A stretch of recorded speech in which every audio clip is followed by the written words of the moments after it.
Food থেকে ইনস্টামার্টে কি করে যেতে হয় দেখাই আসো। প্রথমে হেল্প অপশানে গিয়ে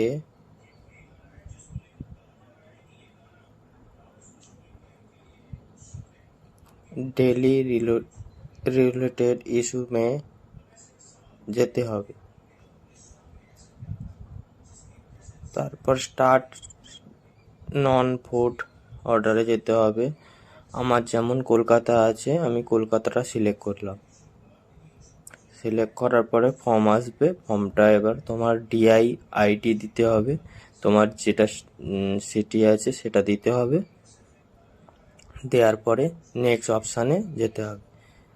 নেক্সট অপশানে যাওয়ার পর তোমার যেমন আমার প্রবলেম হচ্ছে, আমি শুধু অনলি ইনস্টামার্ট করতে চাই, ইনস্টামার্টে করবে। এবার তুমি তোমার টাইমিং সিলেক্ট করবে।